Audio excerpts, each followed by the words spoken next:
All right, get this. Over half of people quit a job because of a bad boss.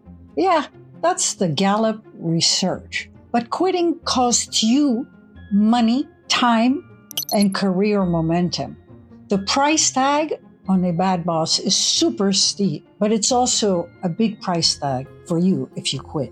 Why this video matters is because it'll give you 3 exact steps to use to handle a difficult leader.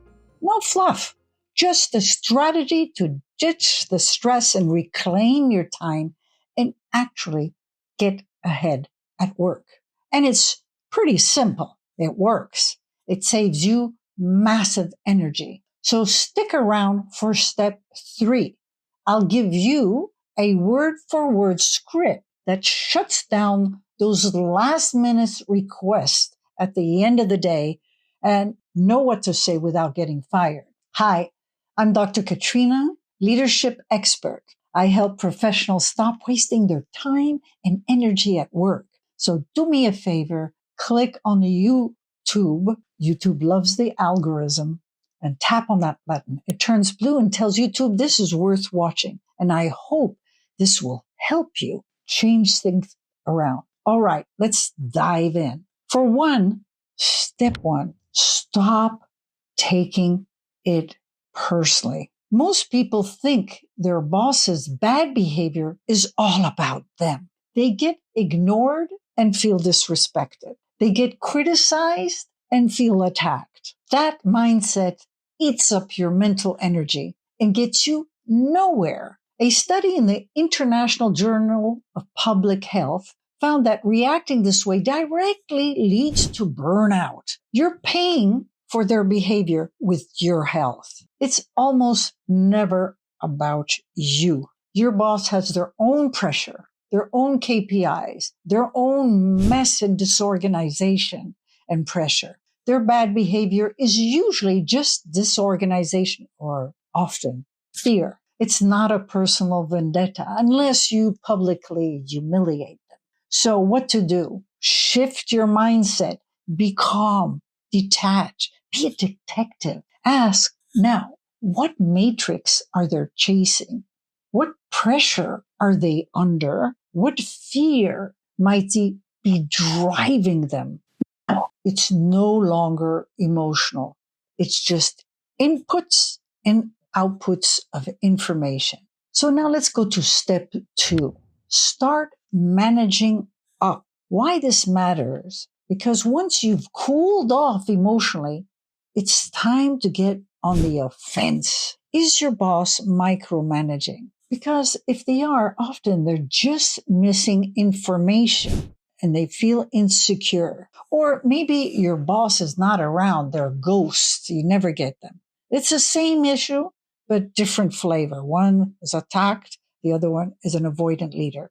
So just slow down. Whoever controls the flow of information controls the relationship. When you proactively update your boss, you reduce their anxiety and increase your value. The proactive update system. Do it once a week. Send a short email to your boss with 3 parts. First, priorities, and indicate my top priorities focus this week are XYZ. Then the second point, have a status. Project A is on track. I've completed A and B and will deliver C and give them the date by Thursday, for example. 3, roadblocks. Need your input on why by Tuesday to keep moving forward. That's it. 5 minutes. It makes a huge return and diminishes their anxiety. It stops surprise checks in.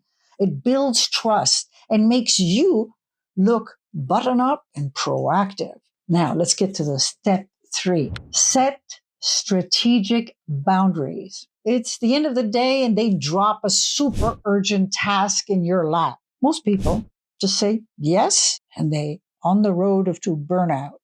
So saying yes to everything doesn't get you promoted. It gets you used up. Without boundaries, they don't respect you. They rely on you way too much. So what is the shift to do? This isn't about saying no. It's about making your capacity a strategic discussion. High-level professionals don't just do the work. They prioritize what matters. So here's the script and use it, quotation marks. Thanks. Happy to make that a priority. Right now, I'm focused on task A and task B to hit the project X deadline. To give this new task the attention it deserves, which one should I move down the list so I can prioritize what you've just asked me for? Now, why does this work? You're still saying yes, just in a smarter way. You're reminding them of what's already on your plate, which is a very good thing. And you're making the trade-off their decision. So they feel in control. They make the decision. That's leadership. So let's have a quick recap. First, stop taking it personally. 2, manage up with clear updates. 3, set smart boundaries with strategic outcomes. This isn't about changing your boss. It's about changing the dynamic so you win. So here's a bonus phrase. Okay, got it? Let me review my workload and I'll circle back. This buys you time and gives you control over your response. Sometimes we're surprised. This will give you the time. So now, want to level up and protect your time like a true leader? Then head to excellentexecutivecoaching.com and book your free strategy call with me today, or find many resources, or follow for more tips. Thanks for watching. Click that like button, subscribe, and leave a comment if that has helped. I'll see you in the next video. Bye for now.